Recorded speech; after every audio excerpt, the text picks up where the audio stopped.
l'arrivée du week-end ressemble au début d'une nouvelle vie. Nous, on n'ira pas jusque-là, on dira tout simplement que l'arrivée du week-end provoque toujours une joie particulière, surtout quand la semaine a été fructueuse et positive. Bonjour chez vous, soyez les bienvenus chez nous. Alors, Désiré, comment a été ta semaine? Oh, très bien, on a passé une magnifique semaine, donc aujourd'hui on espère bien la terminer, tout simplement. Marie-Dominique, belle semaine également?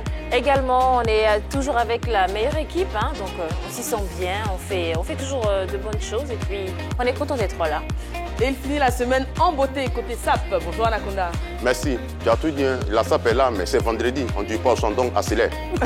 Très vite, le sommaire, c'est parti. Aujourd'hui, l'émission numéro 1 sur la polémique reçoit l'homme de Dieu et chanteur ivoirien Diggy de Jésus. Son parcours et sa nouvelle vie seront évidemment scrutés par nos polémistes. Et naturellement, les rubriques People by Day, Vérité par l'image et Face Anaconda viendront pimenter le débat. Alors ne bougez pas, ça ne fait que commencer. Première rubrique, c'est People by Day.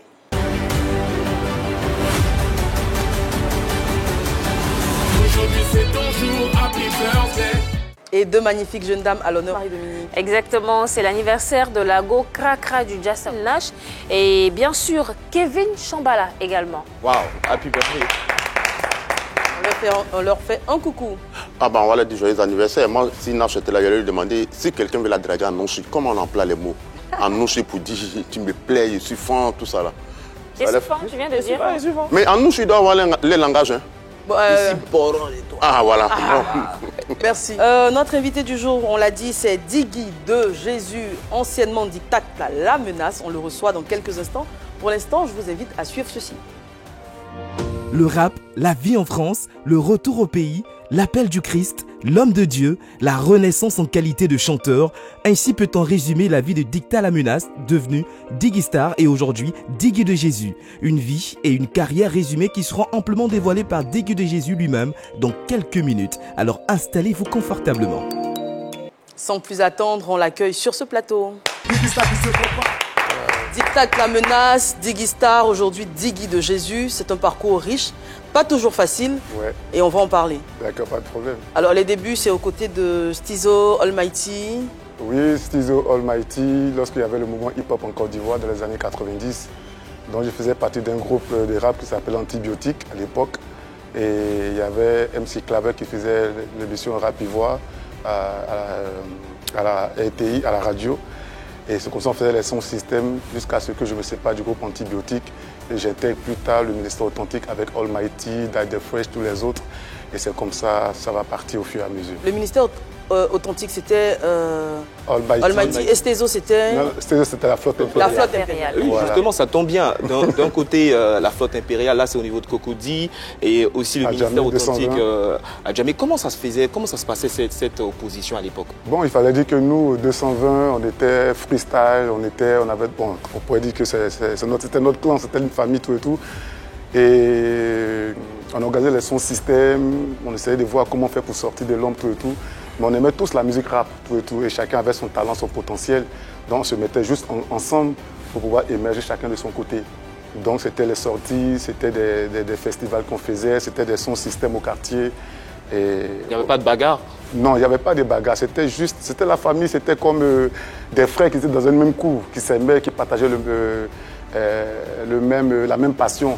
Donc voilà un peu. Tout le monde disait que c'était la génération dorée du rap, il y avait tellement de talent. C'était quoi ton apport? Mon apport? Oui. Ta particularité? Ma particularité, c'est que moi, c'était le style. Moi, c'était le style, c'était la danse. Et le rap, oui, le rap, mais c'était plus la danse, le style, le feeling. Tu étais très proche de Almighty, tu l'as dit tout à l'heure. Oui. Certains disaient que tu étais dans son ombre. Dans son ombre, c'est trop dit. Je pense que lorsque le groupe Kos a voulu le produit, ils ont voulu monter une équipe autour de lui. Parce que Almighty, c'est vrai, il rappait, mais ils ont voulu des personnes autour de lui pour l'accompagner sur le côté scénique, la prestation scénique. Vous étiez des danseurs, quoi? Non, pas d'abord danseurs, j'explique. Et Jean-Marc Guérondo avait souhaité que je fasse part du mouvement Almighty, puisqu'on était déjà une famille. Et la promesse qui m'avait été faite à l'époque, c'est qu'après Almighty, je vais être produit après Almighty. Donc ils ont demandé, puisque j'avais la prestance, tout et tout, que j'accompagne Almighty dans ses prestations scéniques, tout et tout. Donc voilà comment j'ai accepté de faire partie de son écurie en tant que chorégraphe, et j'ai accepté d'être danseur pour l'accompagner. Et moi, je pense que ça fait partie de l'humilité aussi. Ce que je veux savoir avant de venir sur l'inspiration de la, je veux savoir, tu commences par Dictac la menace. Après, tu deviens Diggy Star. Après, tu deviens Diggy de Jésus. Je veux savoir, tu fuis quelqu'un ou bien tu es recherché? Je ne fuis personne, seulement que je pense qu'un enfant, lorsqu'il naît, il grandit. D'accord. Donc, Diggy Star... Maintenant, on a grandi, hein? C'est toujours le même prénom. Oui, je sais. Mais je dis qu'à chaque époque de ta vie, à chaque étape, tu grandis, tu mûris. Par exemple, tu peux voir quelqu'un, tu peux l'appeler Yves, demain, il s'est dit, bon, je m'appelle tant. Tu vois ce que je dis? Et moi, à chaque époque de ma vie, quand on dit Dictac, là, maintenant, c'est que c'était le gars hardcore qui portait les baggy. Mais quand je viens Diggy Star, c'est le lover. D'accord. Tu vois ce que je dis? Mais aujourd'hui, quand tu regardes le rap ivoire, tu penses qu'ils se sont inspirés de votre époque ou mais votre époque, là, mais ça les a pas du tout inspirés, se sont inspirés d'écouter décalé? Moi, j'ai été inspiré par RS. Non, je parle des rap ivoire. Oui, je viens. Donc, on dit RS, après, nous, on suit. Mais si eux n'ont pas des rap ivoire, c'est qu'ils ont vu quelque part. Il y a des gens qui les ont inspirés. D'accord, mais pas vous, hein, votre époque. Mais est-ce qu'on peut parler du rap sans parler d'RS, sans parler de MM, sans parler de Almighty? On fait partie du rap ivoire. D'accord. Voilà, de la culture ivoirienne. Mais dans le temps, tu fus l'un des meilleurs danseurs de hip-hop en Côte d'Ivoire. Oui, par la grâce de Dieu, oui. Par la grâce de Dieu. Oui. Ouais. Parce que j'avais le talent, j'avais le potentiel. Pourquoi je disais que parce que tout petit, j'aimais déjà Michael Jackson. Moi, déjà, à l'âge de 15 ans, j'allais dans les festivals, j'allais dans les booms. Parce que j'aimais Michael, je dansais comme lui, j'aimais m'habiller comme lui. C'est pourquoi le style est resté après. Non, parce que tu imitais H. Oui, non, en fait... Il dansait bien aussi. Non, imiter ça, il faut toujours apprendre. Il faut rester... Ne dis pas, Eva. Il faut rester... Quelqu'un te dit qu'il imitait Michael Jackson. Je pensais qu'il imitait. Et aussi, il y a un point important, c'est qu'à l'époque, pourquoi est-ce que les fans d'Almighty te voyaient comme un traître? Parce que tu as commencé à bosser avec Stezo. Parce que là, il y avait une date importante, le 7 juin 1997. Wow, vous êtes renseigné, vous. Qu'est-ce qui s'est passé? Déjà, paix à son âme. Paix à son âme là où il est. Il y a eu trop de choses. Il y a eu trop de choses. Non, je ne veux pas étaler ici parce que c'est pas... Désiré va nous dire ce que... D'accord. Le 7 juin 1997, c'était le premier concert rap ivoire à l'Hôtel Ivoire, intitulé Défi, Almighty versus Stezo. Tout le monde attendait la menace. Voilà, la menace auprès d'Almighty. Par contre, le jour du spectacle, il s'est plutôt rangé dans le camp de Stezo. On veut comprendre ce qui s'est passé. Non, rectificatif. Voilà. Je ne me suis pas rangé dans le camp de Stezo. Stezo, déjà, on ne se voyait pas. Parce qu'il y avait opposition entre Almighty et Stezo. Moi, je suis quelqu'un qui souhaite être avec toi. C'est juste qu'il y a un truc qui s'est passé entre moi et Almighty que je n'ai pas apprécié. Donc, du coup, j'ai dit, je ne vais pas au concert. C'est parce qu'on ne t'a pas produit. Donc, tu t'es retrouvé aux côtés de Stezo ou pas du tout? Non, même pas. Je ne suis même pas allé au concert. Je ne suis même pas sorti. D'accord. Donc, Almighty et moi, on sait ce qui s'est passé, pourquoi je me suis retiré. Qu'est-ce qui s'est passé? Il est parti, paix à son âme. Je pense que pour le repos de son âme, ça Est-ce que ce n'est pas la frustration? Parce que tu disais, tu as accepté de l'accompagner en tant que danseur pour être produit après. Tu étais plus connu pour la SAP, parce que tu dansais. C'est comme si quand on dit ton nom, on se rappelle du frimeur, du beau gosse, mais pas de l'artiste. Non, en fait, Dictac la menace à l'époque, c'était un tout. Quand j'écoutais Diggy Star, quand j'arrive quelque part, on sait que je suis là. Parce que moi, c'était la prestance, c'était le rap. C'est-à-dire qu'on a commencé depuis des années, on n'a pas commencé hier. Donc ça veut dire que quand tu es un artiste, il faut avoir plusieurs atouts. Est-ce que tu avais une vraie place dans l'arène? Oui, j'avais une vraie place parce que quand tu dis Dictac la main, on dit ouais, on le connaît, Dictac la main. Il était le meilleur danseur de hip-hop. Voilà. Maintenant, pendant de ta carrière, l'apport de feu Hervé Corniel de Nostalgie à l'époque, paix à son âme, l'apport il a apporté dans ta carrière, c'était quoi? Je pense qu'il faut toujours honorer aussi la mémoire des gens. Il ne faut pas toujours voir le côté obscur pour dire que peut-être. Non, c'est quelqu'un qui m'a beaucoup apporté dans la vie. Quand je suis quitté en France, il m'a aidé pour la promotion. Il a aidé beaucoup d'artistes MM. Mais bon, il m'a aidé, je propose à son âme et puis voilà. Vous parlez justement des hommages aux défunts. Hein. Aujourd'hui, qu'est-ce que tu fais pour rendre hommage à la mémoire de Almighty qui a quand même été très très prégnant dans ta carrière? Qu'est-ce qu'aujourd'hui, après son décès, qu'est-ce que tu organises? Qu'est-ce que tu fais pour sa mémoire? Dès que Almighty est décédé, la première des choses que j'ai pu faire, c'est que j'ai fait un single qui devait sortir. J'ai fait le single lorsqu'on devait faire sa veillée funèbre. Je devais chanter le single tout et tout. Après, il y a eu un problème technique. Raison pour laquelle je n'ai pas pu jouer le morceau. Dans son, j'avais enregistré un morceau qui fait, je parle de Almighty, j'ai fait en featuring avec Rasgoudi Brown. Et la preuve en est qu'il y a 3 mois de cela, on avait organisé le festival d'Almighty au 220 où les gens m'ont contacté. J'ai dit oui, pour mon frère, je peux aller chanter. J'ai chanté ce morceau-là ce jour-là. Donc j'ai mis ça en réserve par rapport à mon album qui va sortir bientôt. Ça sera un plus sur l'album. D'accord, mais avant son décès, est-ce que le problème entre toi et Almighty, est-ce que vous avez pu le régler avant son décès? Oui, avant son décès, des années plus tard, on s'est même vu en France plusieurs fois. Donc c'est des trucs qu'on a réglés, c'est passé.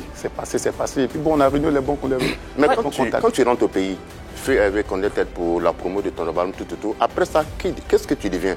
Parce qu'après ça, je pense que tu n'es plus réparti. C'est là, tu es encore là.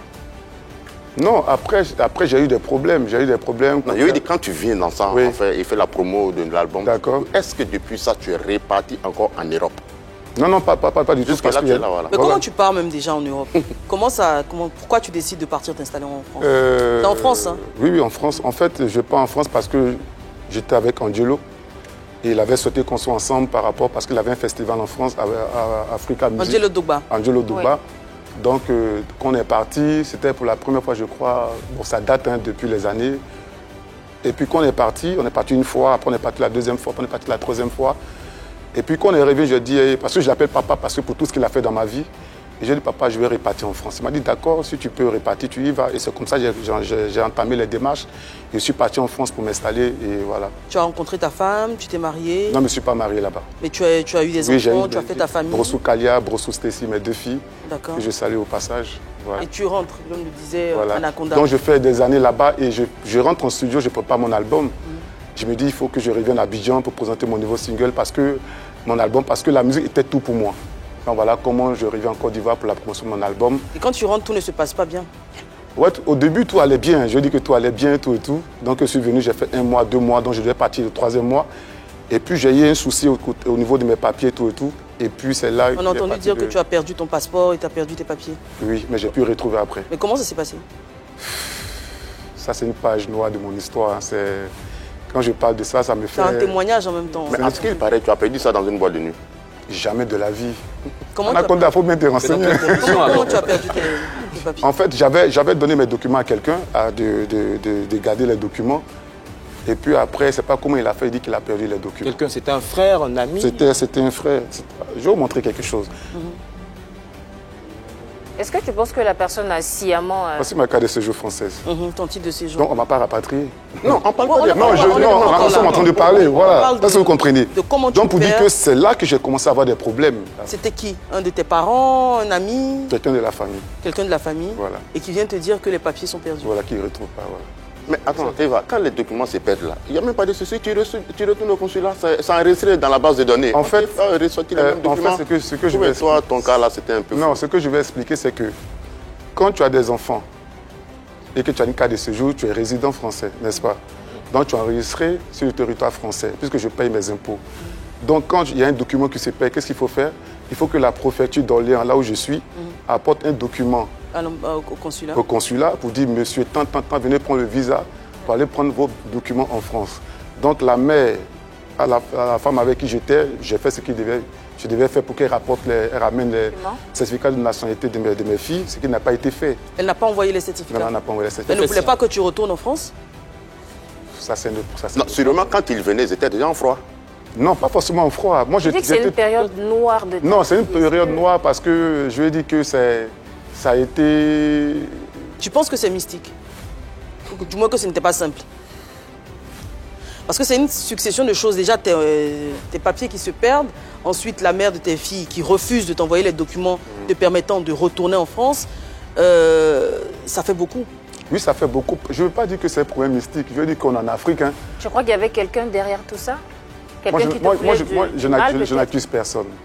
Je n'accuse personne. Quel est ton état d'esprit à ce moment-là, quand tu es dans toutes ces difficultés? Je suis irrité, je suis fâché, je me dis pourquoi tout ça, mais c'est après plus tard que je vais comprendre ce qui m'arrivait. D'accord. Qu'est-ce que tu as compris plus tard? Ce que j'ai compris, c'est qu'il y a quelque chose que je fuyais depuis des années qui m'a rattrapé. Et c'était quoi? C'était l'appel de Dieu. D'accord, donc tu penses que c'est Dieu qui t'a fait passer par toutes ces étapes-là. Toutes ces étapes. Ouais. Moi, je voulais poser une question aux dames qui sont sur cette table-là.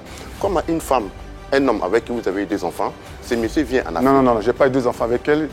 L'autre, j'avais une antillaise et l'autre, c'était une...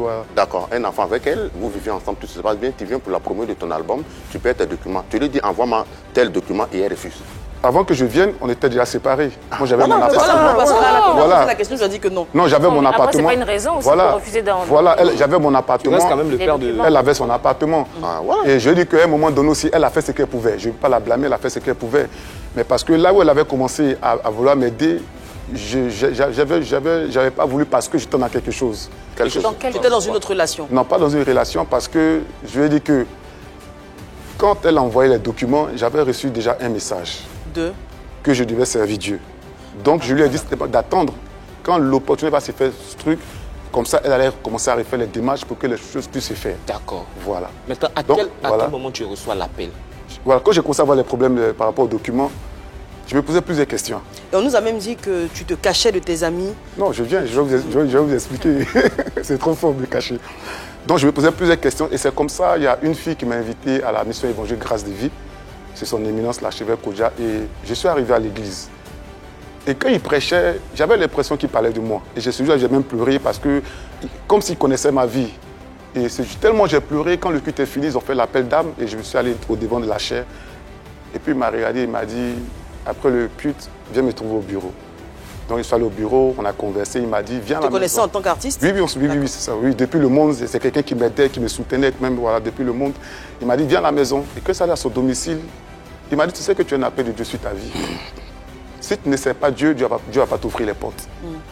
Il y a une étape que tu as un peu sautée. Avant que tu aies l'appel, il y a une période aussi, les gens disaient que tu devenais un peu foufou, que tu parlais seul, tu marchais seul, tu n'avais plus d'habits, souvent tu en tapais. Oui, j'avais déjà reçu l'appel ou mais ça après cette galère-là?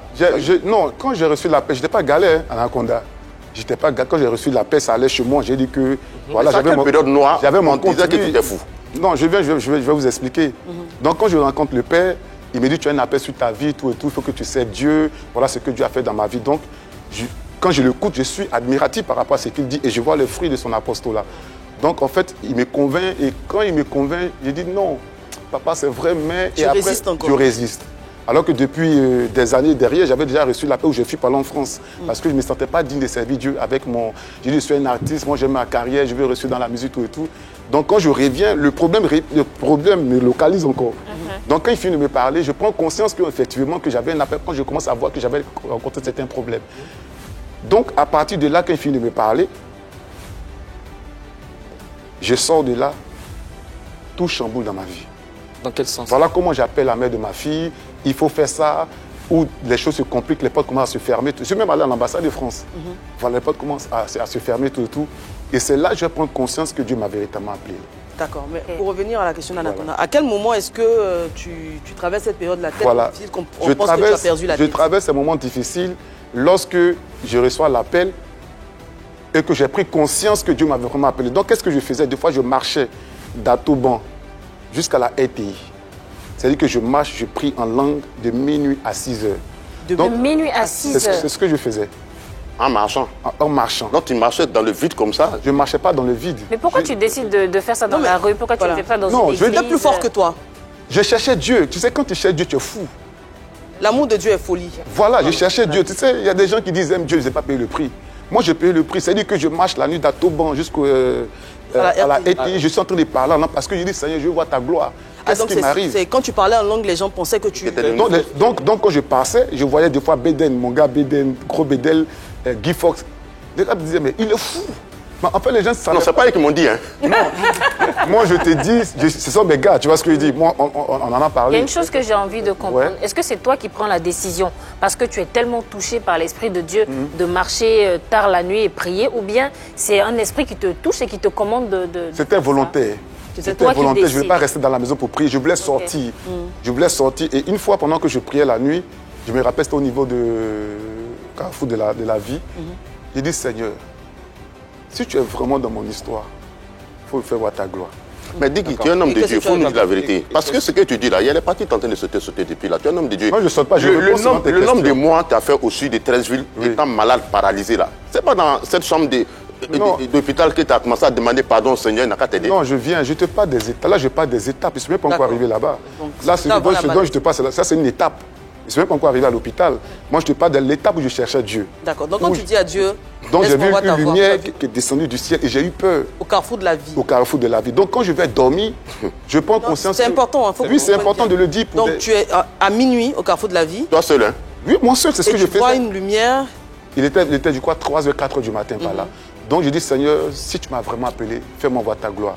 Et j'ai vu une lumière qui est descendue, une lumière blanche, comme une étoile. Ça t'a pas effrayé? Ça m'a effrayé, j'ai eu peur. Et qui est descendu jusqu'à toi. Non, pas jusqu'à moi, mais c'est descendu depuis le ciel. Mais pas jusqu'à moi, mais j'ai vu la lumière. J'ai dit, montre-moi un signe. Il t'a illuminé, en fait. Justement. Et quand j'ai vu, ça m'a donné encore plus la force de vouloir servir Dieu. Donc, c'était mon quotidien. Quand on dit minuit, je sors. Je viens, tout le monde me connaît dans le quartier. Minuit, je sors. Maintenant, l'étape de l'hôpital, de la maladie, c'est quand, une fois, en cherchant Dieu, j'ai dit, bon, je vais prendre 40 jours de jeûne à fruits. Donc, je prends 40 jours de jeûne à fruits. Je dis, Seigneur, si tu m'as vraiment appelé, montre-moi des signes. Et dans le songe, je me vois en train de prêcher, en train de guérir des malades, en train de faire des choses extraordinaires par la grâce de Dieu. Et pendant que je suis en train de gêner, excusez-moi du terme, on m'a envoyé quelque chose dans ma partie intime, un chat. Donc du coup, 2 jours après... On t'a envoyé, ça veut dire quoi? Mystiquement? Mystiquement, en songe. Un chat. Et ça, beaucoup de... Qui t'a mordu les parties intimes? Non. Un chat qui est rentré. D'accord. Okay. Et ça, beaucoup de personnes ne le savent pas. Donc dès que ça s'est fait, le lendemain, je ne pouvais plus marcher, j'avais le hockey. Voici comment je respirais comme ça.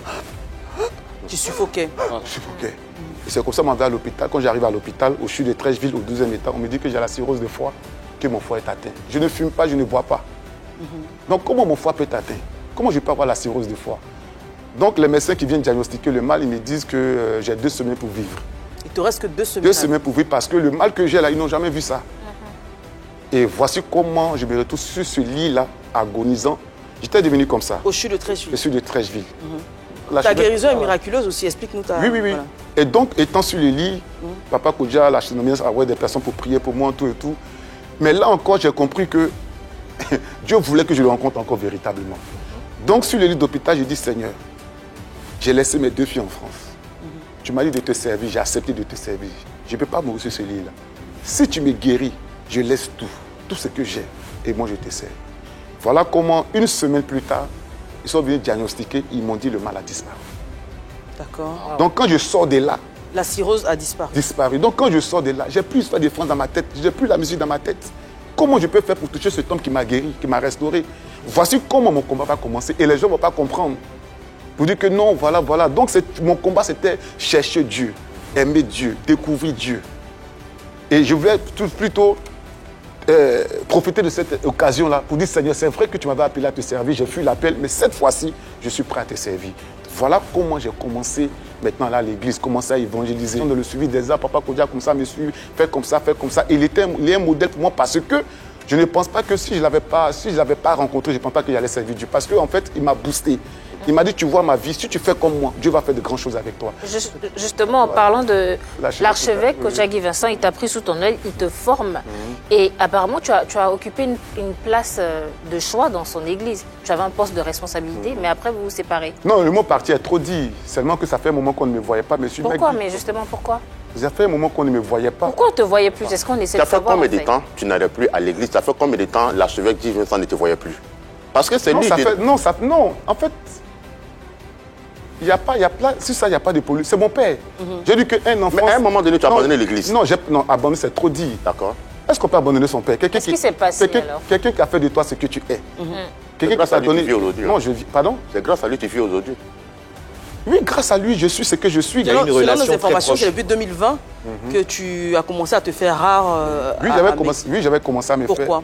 Non, c'est personnel, ce n'est pas assez personnel. Est-ce que tu ne cachais pas aller faire ton ministère toi-même, Voilà, laisser c'est ce qu'on a Vincent? entendu. Non, mon ministère, c'est trop dit. Je pense qu'un enfant ne peut pas aborder la besoin de son papa. Ce n'est pas possible. C'est juste que c'était un retrait, c'est tout. Que tu as voulu prendre ton envol, tu as voulu t'émanciper de mecs. Non, ça n'a pas marché. Voilà, que tu aurais créé une église. C'est vrai que j'ai des gens que j'entretiens, il y a des gens que je suis. Tu as une communauté à toi. Une cellule de prière. Voilà, des gens que j'entretiens. Voilà, parce que j'ai un appel sur ma vie, il faut que j'entretienne des gens, il faut que je rende visite aux gens. Mais pour dire que je suis quitté pour aller bâtir une église, non. Est-ce que ces personnes que tu entretiens là, tu les entretiens toujours dans la même église? Ce sont des c'est des gens où Dieu m'a mené vers ces personnes. C'est-à-dire que par exemple, j'habite au Nouveau CHU. par exemple, je suis dans le quartier, je vois une femme, par exemple, qui est animée, par exemple, par un esprit impur. Et du coup, on m'appelle, on dit, bon, il y a un pasteur dans l'immeuble, allez le chercher. Mais comment aller chercher le pasteur? Il y a beaucoup de pasteurs dans le quartier. Et donc, Dieu, qu'est-ce qu'il fait? Il oriente ces personnes avec moi. Parce que quand j'étais sur le lit d'hôpital au CHU, il m'a dit, je t'ai fait passer par cette période pour que tu puisses avoir la compassion des âmes. Donc, quand je vois la femme, automatiquement, ayant compassion, je comprends qu'il y a quelque chose que je dois faire. Donc, je fais la délivrance automatiquement. Là où les hommes sont, c'est que... Aujourd'hui, est-ce que tu es pasteur? Oui. Tu es pasteur. Et est-ce que tu es toujours le directeur de protocole de... Non. Dans toutes ces activités, est-ce que l'archevêque Kodja était informé de toutes ces activités, les âmes que tu entretenais? Non, je le fais parce que... Donc tu t'es vraiment émancipé de Megvi? Non, en fait, je suis un produit Megvi. Je suis un fruit Megvi. Oui, mais quand tu es fruit Megvi, il y a quand même une hiérarchie dans toute église. Non, mais je pense que suivre une âme, c'est pas mauvais. Non, mais là, c'était pas... Il y avait, en fait, en toute chose, il y a une hiérarchie, il y a une organisation. Lorsqu'on décide, par exemple, de suivre un groupe de personnes, étant membre d'une église, il est important d'informer le père pour qu'il soit mis au courant afin d'avoir sa bénédiction dans tout ce qu'on fait. Parce que... Est-ce qu'il était informé de toutes ces activités? Oui, je me rappelle une fois le jour de son anniversaire, je lui ai envoyé un SMS, il dit, papa, voilà ce que Dieu est en train de faire, tout et tout. Je suis le fruit, papa, merci pour tout ce que tu veux. J'ai envoyé un SMS. Est-ce que ça, c'est les messages qu'on n'envoie pas SMS? On se déplace, aller voir le père pour lui dire, voilà. Après, ça dépend même l'inviter. Non, mais après... Aujourd'hui, ça doit être une fierté pour lui. Oui, mais il est toujours fier de son fils. Papa et moi, on n'a pas de problème. Non, c'est ce que toi, tu nous dis. Eva a posé une question à laquelle tu n'as pas répondu. Laquelle? Quand tu pars, quand tu n'es plus, tu quittes ton poste de responsabilité, est-ce que c'est toi qui pars ou bien... C'était juste un retrait. D'accord. Voilà, c'était un retrait, c'est pas un départ. C'est différent, c'était un retrait. le retrait a duré quand même 2 ans. Oui, mais 2 ans, c'est pas long. Mais quand tu reviens, ton poste de protocole, on te redonne ça. Non, mais est-ce que Est-ce que tu es revenu même avec... J'étais là-bas dimanche. Non, tu es allé en tant qu'infidèle comme ça, comme tout le monde. Mais c'est ma maison. Est-ce que tu es revenu occuper la place de choix que tu avais dans le ministère? Ou tu reviens en tant que fidèle? Non, mais je pense que si quelqu'un n'est pas à son poste, qu'est-ce qu'on fait? On le remplace. On le remplace. Donc, il est remplacé. Voilà, on le D'accord. remplace, voilà. Il y a un truc qui me... Généralement, quand il y a des petites histoires comme ça dans les églises, on pense tout de suite au fond. Est-ce que tu t'es déjà rendu coupable de détournement des fonds de l'église? Détournement, c'est trop dit. Pourquoi détournement? Non, pas du tout. Il y a eu un problème d'argent alors, si c'est trop Qui dit. vous a dit que j'avais problème d'argent? Non, Je c'est des pose la Pose la question. question. Non, pourquoi? pas Il y a une affirmation. Non. D'accord. D'accord, maintenant ce retrait, comment il était vu puisqu'il n'y avait pas seulement l'archevêque Kodja dans l'église, il y a aussi les pasteurs assistants, les collaborateurs. Comment est-ce que c'était vu par l'ensemble de l'église? Parce que généralement, on entend des retours. En fait, qu'est-ce qui fait qu'il y a des problèmes dans certains pays? C'est les on-dit. Lui l'a dit, lui l'a dit, lui l'a Ouais. dit, lui l'a dit. Il n'y a pas de fumée sans feu aussi. Voilà, non, oui, fumer sans faire ce que les gens disent, mais j'ai dit que c'est les Hong lui l'a dit, lui l'a dit. Le père, c'est mon père. Est-ce que vous comprenez ce que je dis? Voilà. Donc je pense qu'à un moment donné, il faut arrêter de dire lui l'a dit, lui on dit, il paraît. Non. Mais tu ne peux pas disparaître pendant des années, puis tu reviens encore t'asseoir comme ça, comme si rien n'était Mais arrivé. qui t'a dit que j'ai disparu? Mais tu Il y a eu un retrait. Mais qui t'a dit que j'ai dit que c'est un retrait? On a parlé de ta maladie, on a parlé de la perte de ton passeport, etc. Il y a également eu un accident de voiture. L'accident de voiture, en fait, c'était vers le nouveau CHU d'Angré, où pendant que je rourais, j'ai pris un virage, et puis il y a une voiture qui m'a dépassé. Lorsqu'elle m'a dépassé, L'image, là, de- voilà. Pave de la voiture, grave, c'était hein. grave. Voilà, Il y a eu voilà. carrément un tonneau, voire plusieurs. C'était 7 tonneaux. 7 tonneaux. 7 tonneaux. Donc j'étais dans le véhicule, j'étais vers le nouveau CHU d'Angré. Il y avait quelqu'un qui m'a dépassé en vitesse, qui voulait faire un dépassement. Et moi, étant au volant, je ne l'ai pas vu venir. Donc il a fait le dépassement, il est venu juste s'arrêter à mon niveau. Donc voulant l'esquiver, la voiture a commencé à faire les tonneaux. C'était 7 tonneaux.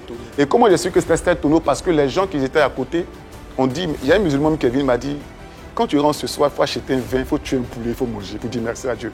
Parce que étant assis là où j'étais assis, quand j'étais vu, il dit, mais le gars ne va plus vivre. Et tu étais seul dans la voiture. J'étais seul. Pas de Tu blessure. es sorti dans quel état? Indemne. Sans une égratignure. Indemne. C'est Elle a un dit miracle. indemne, Alléluia. indemne. Alléluia. Donc quand vous voyez tout ça, je ne peux pas rester comme ça et ne pas servir Dieu. Mais aujourd'hui, comment tu vis sans tes enfants? Mais mes enfants, on s'appelle. Ce sont mes enfants. La preuve en est, ma deuxième fille, elle était venue une année en Côte d'Ivoire, on était ensemble. Mais est-ce que tu as envie de repartir là-bas, ne serait-ce que pour voir tes filles Ça me dit et rien. revenir? C'est Pas du tout. peut-être voir mes enfants, sinon ça me dit rien, la France. D'accord. Pour revenir à l'archevêque, c'est bien ça, l'archevêque. Qu'est-ce que vous faites? Laissez mon père tranquille. Ton père, justement, s'il était en face de toi, qu'est-ce que tu lui dirais? Sans lui, je ne pense pas que j'allais servir Dieu. Je parle du fond du cœur. Hein. Il est tout pour moi. Mais Non, Anaconda, attends. Je s'en ai parlé à mon papa. Et il fait partie de ma vie. Il n'y a pas quelque part où je peux partir sans parler de lui. Parce que je me dis, aujourd'hui, si j'arrive à prêcher, à me tenir devant un auditoire, c'est grâce à lui parce qu'il est un modèle pour moi. Et vous savez, il y a des hommes que tu peux rencontrer, mais qui ne peuvent pas t'influencer. Il m'a influencé en tout. Au début, je ne m'habillais pas en costard. Aujourd'hui, quand tu me vois bien en costard, c'est grâce à lui. Tu le copies? On copie des bonnes personnes. Voilà, c'est un modèle. Quand je dis un modèle, c'est un modèle en tout. Il m'a enseigné des choses, des valeurs, des principes. Et moi, tout ce que je peux dire, c'est mon papa. Je l'aime du fond du cœur. Et papa, tout ce que je peux dire, c'est que tu es dans mon cœur. Comment il t'a accueilli après ta pause, ta rupture, comme tu le dis? Enfin, la retraite. Comment il t'a accueilli quand tu es revenu? Dieu travaille. Dieu travaille. Dieu Dieu travaille. Mais quels sont les critères à l'église là-bas pour être protocole Son éminence, l'archevêque Oja. Son éminence, Voilà. son éminence, Les critères, c'est quoi? Non, les critères, c'est Dieu qui l'inspire. Mais quand toi, comment tu deviens en même temps le protocole directeur? En fait, c'est ce que je dis, chacun a sa grâce. Chacun a sa grâce. Moi, quand je suis venu, j'ai trouvé des gens qui étaient là. Et avant qu'il ne me nomme directeur de protocole, Dieu m'avait déjà fait la révélation que j'allais être directeur de protocole. Donc pendant que moi je vivais, j'avais mes traversées, mes déboires, des fois je me voyais en songe, j'attrapais son sac, tout et tout. Une fois quand j'ai prêché, j'ai fait mes prépas du témoignage. Donc je savais que j'allais être directeur de protocole depuis des années. Donc quand le moment a été favorable... Donc, en même temps, si tu l'as vu dans un songe avec un sac, tu aurais pu être un repéro. Mais Dieu est précis. D'accord. Il t'a dit exactement le poste que tu allais... Donc le directeur de protocole là, à l'église, le rôle c'est d'attraper le sac de l'archevêque. C'est quoi le rôle du directeur? Non, tu es quelqu'un de confiance, tu es son homme de main. C'est que quand il doit aller quelque part, c'est toi qui fais le travail. Voilà, j'ai dit que c'est une marque de confiance. Il faut qu'il ait vraiment confiance en toi, en fait. X Fontaine, tu le connais? Oui. Il est en ligne avec nous. Waouh. On l'écoute. Special shout out to my guy, mon Gaza. Diggy de Jésus. Diggy, beaucoup de choses à dire sur lui parce que ça fait de long time que Diggy est là depuis le début, même avant Almighty, avec Almighty, rest in peace mon frère. Et depuis il est là en tant que danseur, en tant que rappeur, en tant que chanteur de R&B. Mais aujourd'hui Diggy, c'est Man of God, ouais, c'est Diggy de Jésus, big up pour ça. Et puis moi je le porte énormément dans mon cœur, je sais que c'est réciproque. Allez, big up à toute l'équipe du PPLK, big up à toi, Diggy de Jésus. Merci X Fontaine. Réaction? C'est émouvant parce que des fois c'est important d'avoir la reconnaissance des gens et de se sentir apprécié, de se sentir aimé. Parce que souvent c'est très difficile que les gens acceptent que tu es devenu pasteur ou que tu es devenu chrétien, tout et tout. C'est un passage de fois. Les gens n'arrivent pas à faire cette différence-là. Et quand tu vois des amis comme ça, des frères qui disent Diggy de Jésus, t'entends, ça veut dire qu'ils reconnaissent que Dieu t'a vraiment appelé, ça fait énormément plaisir parce que Fontaine, c'est un frère.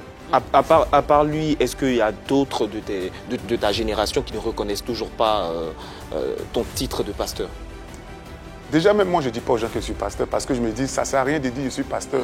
Je peux pas laisser les gens découvrir. La preuve en est, ça fait 10 ans que j'ai eu mon diplôme depuis 2012. D'accord. Vous voyez, depuis 2012. Mon diplôme de pasteur. Il est là même, mon diplôme de pasteur. On peut le voir? Oui.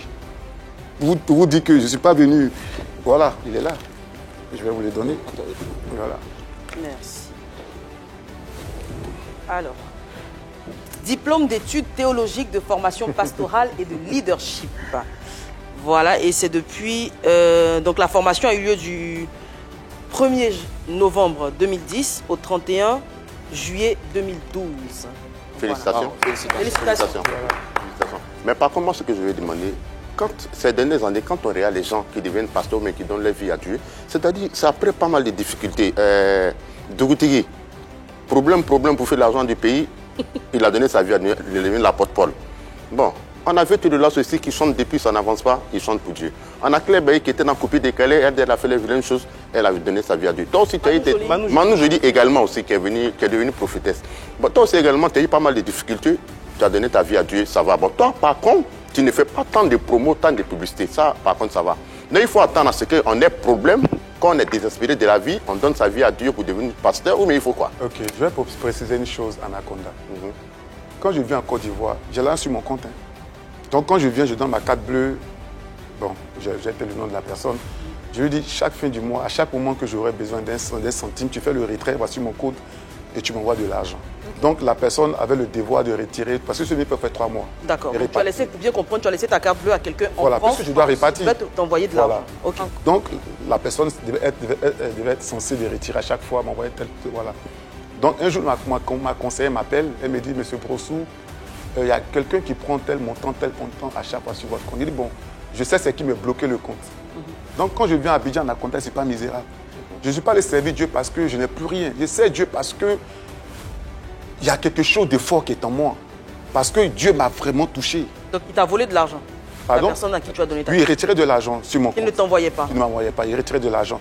Donc là où je suis pas misérable. Donc ça veut dire que mon appartement est encore là. Mon appartement est encore au Léon. Je ne me suis pas fixé à ton cas. Il y a eu le parcours des différentes personnes après Puis ça, c'est eux. Ça, c'est eux. Voilà, non, mais pour généraliser, voilà. hein. Ouais, Pour voilà. Mais voilà, moi, pour mon cas, public... je ne suis pas allé servir Dieu parce que j'avais tout perdu. Non, je suis allé servir Dieu. Digui, le public est un peu dubitatif. On le voit hein, depuis qu'on a reçu, notamment différentes personnes. Manu Joly, etc. Il y a cette vague d'artistes qui reçoivent des appels et qui deviennent des hommes de Dieu. Ce qui fait que le public doute un peu de la sincérité de l'appel. Toi, qu'est-ce que tu en penses? D'accord. Maintenant, pour vous manifester ma sincérité, c'est pourquoi je suis venu à mon diplôme. Vous dites, depuis 2010, je suis pasteur. Mais est-ce qu'une fois, vous m'avez dit que non, Digui de Jésus, tant ici, tant... Non, non, j'étais dans mon coin, j'attendais que Dieu me dise, sors pour aller évangéliser, sors pour aller faire ça parce que je veux entendre la voix de Dieu. Donc, c'est vrai, les gens sont devenus pasteurs du jour au lendemain. Moi, je ne suis pas devenu pasteur du jour au lendemain. Imagine 2008 jusqu'à aujourd'hui. Ça fait combien de temps de formation? Le diplôme date du 19 août 2012. 10 ans. 10 ans.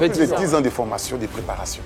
Après, le problème, ce n'est pas le fait de le dire sur tous les toits. De le dire sur tous les toits. Le truc, ce qu'on souligne ici, c'est que c'est quand vous avez des problèmes. Avec toi, il y avait ta maladie, il y avait le fait que rien ne bougeait, quelqu'un te volait ton argent. Avec les autres, ça a été la maladie aussi. On a l'impression que c'est quand vous rencontrez beaucoup de problèmes que vous arrivez Maman, en fait, ce que je veux dire, c'est que, en fait, je précise bien, j'avais déjà reçu l'appel. Mais tu ne l'avais pas écouté. Voilà, donc c'était là mon problème. Jusqu'à ce que tu sois très malade. Pas parce que j'avais des problèmes, mais c'est parce que je suis... Donc c'est l'appel de Dieu qui m'a rattrapé en fait. D'accord. Voilà. Donc la maladie est venue juste après pour m'enseigner que si tu ne me sais pas, tu vas mourir. Okay. D'accord. Ça tombe bien parce que généralement c'est comme ça que ça se passe. Avec une fois que le message est donné, lorsqu'on s'entête, il faut une succession d'événements pour que justement cette personne soit convaincue. Parce qu'on ne peut pas se lever après avoir vu quelque chose comme quoi c'était une vision, non? À 4 h ou à 3 h du matin. Voilà, merci beaucoup. C'est pas possible qu'après ça qu'on aille directement servir Dieu. Il faut aussi d'autres signes, il faut aussi d'autres facteurs. Donc il est important que tout ceci se passe comme ça en fait. Très bien.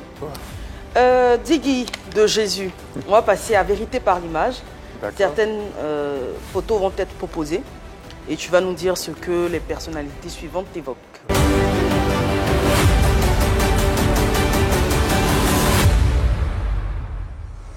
Première image. Gédéon de la Tchétchouva. Wow. Tu le connais, tu as déjà entendu ses prêches? Oui, j'ai déjà entendu. Quelqu'un de franc. Je ne connais pas sa vie pour le juger. Dieu ne m'a pas établi pour juger qui que ce soit. Et qu'est-ce que tu penses des messages qu'il délivre et de son interprétation? C'est sa personnalité. D'accord. Chaque homme a sa personnalité. C'est tout. Mais qu'est-ce qui te gêne dans ces prédications concrètement? Parce qu'il est beaucoup critiqué, mais toi, qu'est-ce qui te gêne dans cette... C'est pourquoi je dis que c'est sa personnalité. Je ne sais pas ce que Dieu lui a dit concernant son appel. Quand Dieu t'appelle, il te donne un message. Et c'est pourquoi la Bible dit que beaucoup diront, on a chassé des démons, on a fait ceci, on a fait ceci. Dieu va dire, arrête de moi Satan, je ne te connais pas. Donc chacun est responsable du message qu'il véhicule. Donc ce que Gédéon fait, je pense que tant qu'il peut gagner des âmes pour le Seigneur, gloire à Dieu. Moi, quand je regarde Gédéon, il fait ses prédications dans la rue, sous le soleil. Il n'a pas peur de se salir. Quand je te vois, tu es tout propre, tout beau. Tu as hérité de l'archevêque. Est-ce que tu serais prêt à descendre dans la rue comme ça et... C'est pourquoi on me voit aujourd'hui sur les plateaux télé. C'est l'heure de sortir. C'est l'heure de sortir. C'est pourquoi depuis des années, on ne me voyait pas. Un matin, tu vas me voir Coco Vico. Dieu m'a donné Coco Vico. Tu vas me voir... Toujours en costard ou... Non. Ceux qui sont derrière la Tchétchouva, ils sont en costard. Oui. Et lui-même, très souvent, il est en costard également. Il est très élégant. En fait, c'est l'une des rares fois. En fait, si vous voulez, c'est que moi, je m'adapte à tout plateau. Si tu m'invites à une émission jeune, tu ne vas pas me voir en costard. Il sera bien en basket, Jordan, bien casquette. Et si je dois aller évangéliser dehors, il ne serait pas en costard. Il fait chaud à midi. Je m'habille en basket, en jean, en jeune, parce qu'aujourd'hui, c'est de toucher les jeunes. D'accord. Voilà. Image suivante. Wow. Général Camille Makosso. Quelqu'un de spécial. Il a sa personnalité. Quelqu'un de franc. Quelqu'un qui aime Dieu. Moi, il y a quelque chose que je cherche chez un homme de Dieu, c'est l'amour de Dieu. Peu importe ce qu'il peut faire derrière, mais si tu aimes Dieu, il faut démontrer que tu aimes Dieu. Et puis vivre ce qu'il fait pour les démunis, En fait, il ne faut pas chercher toujours le mal dans la vie d'un homme de Dieu. Il faut toujours voir le côté positif qu'il apporte aussi dans la vie de certaines personnes. Moi, je dis tous les jours que tant qu'on peut gagner des âmes pour le Seigneur, on peut convertir des personnes, c'est le plus important dans la vie. En tant que pasteur, qu'est-ce que tu penses du fait qu'il se prononce sur tout ce qui fait le buzz ou que lui-même il crée des buzz? Qu'est-ce que tu en penses en tant que pasteur? Dieu donne un message à chaque serviteur de Dieu. Demain, quand vous allez voir Coco Vico en train de prêcher, ils vont dire, mais il fait quoi Coco Vico? Quand vous allez voir demain peut-être sur un lit d'hôpital en train de prier au chute de crocodile là où je suis passé, qu'est-ce qu'il fait ici? C'est pas faire le buzz. C'est pas fort. Non, je viens. Mais deux peuvent dire, mais Diggy Star fait quoi ici? C'est pas sa place ici. Makoso, c'est sa personnalité. On ne peut pas lui reprocher ça. Bon, elle a parlé de buzz, il y a souvent des injures, il y a aussi des grossièretés. Il y a Vous tout ça. savez, quand tu es un homme de Dieu, tu attends toutes choses. Tu vas attendre toutes sortes de choses. Mais est-ce que tu peux dire toutes sortes de choses quand tu es un homme de Dieu? C'est ce qui fait la particularité de Makoso. D'accord. Dernière image. Ah, Claver. le bishop. Oui. Qui est également homme de Dieu aujourd'hui, les bishops. Oui. Ok. Respect, considération, affection. Un homme de valeur. C'est-à-dire qu'il a fait partie du mouvement hip-hop en Côte d'Ivoire. Je peux dire que grâce à MC Claver, aujourd'hui, on peut parler du hip-hop en Côte d'Ivoire avec le groupe RS, Diaz, tout et tout. Un grand homme. G.I.S. il chantait Ambiancez-moi ça là. Ah ouais, Bella. Voilà. Oh, vous êtes trop jeune pour connaître. Non, ils sont trop Oui, jeunes. avec Margot et Mais autres. pourquoi tout le monde me regarde? C'est un grand homme de Dieu aujourd'hui. Et moi, je respecte les hommes de Dieu qui étaient artistes, footballeurs, qui deviennent serviteurs de Dieu. On doit plus leur donner du respect, de la considération. Maman Eva, c'est pas facile de tout laisser pour servir Dieu. C'est ce que les gens oublient. On rappelle qu'il animait Zone Rap sur Fréquence 2. Voilà. Une émission Tu à sais, succès. tout laisser pour servir Dieu, c'est un sacrifice. Donc, MC Claver, Papa Bishop, que Dieu te restaure, que Dieu t'équipe. Amen. Un grand homme. Voilà. Passons à présent à face à Anaconda.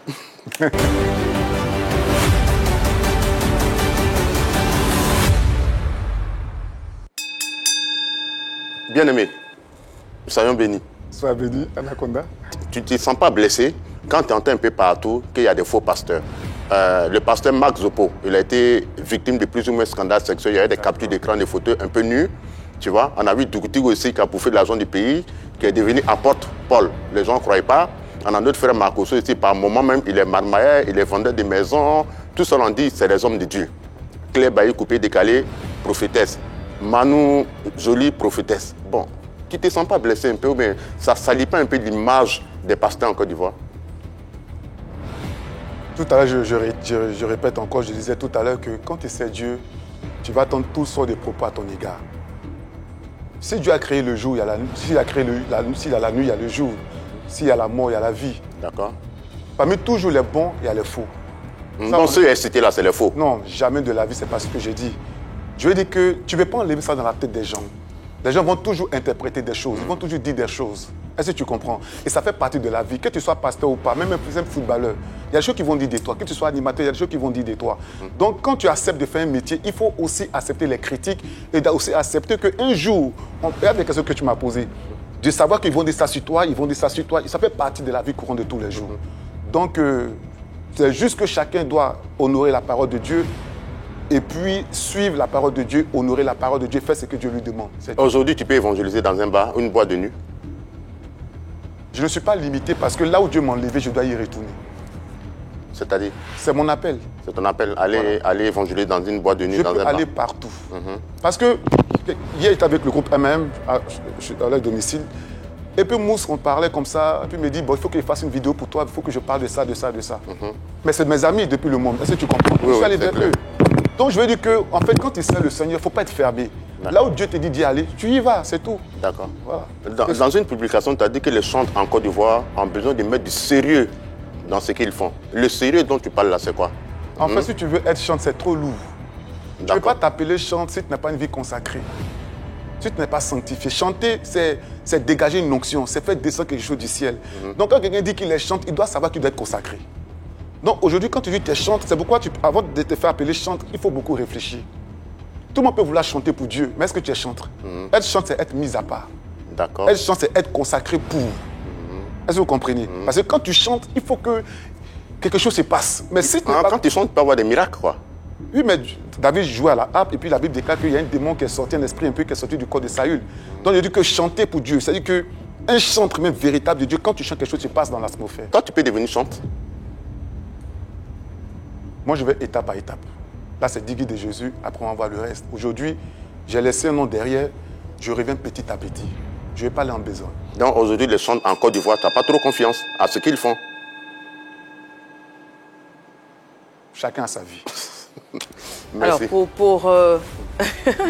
pour soutenir un peu ce qu'Anaconda a dit, qu'est-ce que tu penses de KS Bloom, qui chante pour Dieu, mais qui ne se définit pas comme chanteur?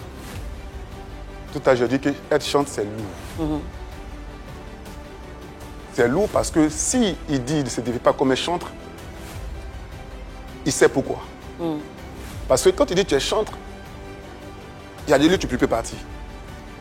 Non, tu es chanteur pour l'éternel. Donc ça veut dire que si KS Bloom s'identifie pour dire, bon, il est ici, il est ici, il est ici, qui ne peut pas être chanteur, bon, ça c'est KS Bloom. D'accord. Je ne vais pas l'en vouloir. Est-ce qu'il faut recevoir un appel pour être chanteur aussi? Tout le monde peut chanter pour le Seigneur. Ça dépend de ce que Dieu te dit concernant ton appel. Il y a des gens qui sont... Être chanteur, c'est un appel également. Oui, être chanteur, c'est un appel parce que, tu sais, tu peux chanter pour Dieu. Mais quand tu chantes, qu'est-ce qu'on ressent lorsque tu chantes pour Dieu? Il faut qu'on ressente que quelqu'un puisse se convertir parce qu'il écoute une mélodie, une adoration, qui le touche, il pleure, il pense à sa vie. C'est-à-dire qu'en fait, tellement tu es consacré, le message est passé. Et puis, il y a des gens aussi qui écoutent peut-être un morceau mondain où on parle de Dieu, tout et tout. Tu écoutes, tu dis, ouh, ça m'a fortifié, mais bon, après, tu dis, bref. Quand tu étais le directeur protocole, là, tu as attrapé ça, là. Ton salaire, c'était combien? J'étais bien payé. C'était combien? Non, bien payé, là, souvent, c'est 50 000, c'est 25 000, c'est 10 000, c'est 1 million. Anaconda, j'avais la voiture, j'étais bien payé. La voiture de service. J'avais tout. Aujourd'hui, Digui de Jésus est de retour dans la musique. Je suis en train de revenir petit à petit. Est-ce que tu vas faire du rap? Tout. Du reggae, que ça soit du tout. Mais de la musique dite mondaine ou de la musique pour... C'est le message qui sera véhiculé en bas qui sera le plus important. Alors moi, j'ai envie d'avoir ton avis sur la jeune génération, ceux qui font le rap aujourd'hui, le rap ivoire. Qu'est-ce que tu en penses? Je suis fier d'eux. Parce qu'aujourd'hui, quand je vois Didi, c'est Didi B. Didi B, oui. Je suis fier. Parce que je me dis, quand je vois aussi celui qui fait l'afro, là. Suspect 95. Il me fait penser à Almighty. Quand je le vois, je pense directement à Almighty. Ils sont très talentueux. Et moi, je ne peux que les encourager. Je suis très, très fier d'eux. Très, très fier d'eux. Très bien. Bon, merci beaucoup. Demander un acapella des rap comme ça? Oui, on l'aura sur la scène de PPLK dans quelques minutes. Anaconda, oui. Donc coucou. Mon coucou, je dis félicitations au frère parce que moi, son côté... Je connais depuis des années, tu sais. Son côté discret, j'aime bien. Il est moins exposé. Franchement, j'aime bien et je profite pour saluer mon général Cho, sans oublier Martial Batiano et moi-même Anaconda. C'est la première personne que je vois qui se salue lui-même. Franchement. Marie-Dominique. Alors moi, je vais faire un coucou à la grande famille Bamba, précisément à Madame Sarah Bamba, à Bamba Nena et puis à Salimata Yeli. Bisous. Alors je salue rapidement Monsieur Alphonse Ondry et je souhaite un joyeux anniversaire à Onguian Merveille Mabéa Aniel. Merci beaucoup. Alors avant de faire ton coucou, 10 secondes a cappella. Seigneur Jésus, ma vie t'appartient. C'est toi que je préfère. Seigneur Jésus, ils ont essayé de me détourner de toi. Oh, m'envoyer chez les dieux étrangers. Mais c'est toi que je préfère. Jésus, c'est toi que mon cœur aime. Ils ont essayé de me détourner de toi. Je suis à plus polémique. Merci. Un coucou avant de se séparer. J'imagine à l'archevêque que Jack Ton éminence, ça. Son éminence. Voilà. Donner à César ce qui appartient à César. Voilà. Tu lui fais un coucou. Papa, je t'aime, vous êtes ton fils Digui de Jésus. Papa, je t'aime, maman Koudia, je vous aime du fond du cœur. Que Dieu vous bénisse. Amen. Eh bien, nous, très chers téléspectateurs, on vous aime. Merci aussi à Didier Bleuot aussi. Merci beaucoup. D'accord, voilà. On vous aime du fond du cœur. Excellent week-end sur les antennes de la 3. Rendez-vous est pris pour lundi. Restez bien sur la 3, c'est ici que tout se passe. PPLK Scène avec Digui de Jésus. Au revoir.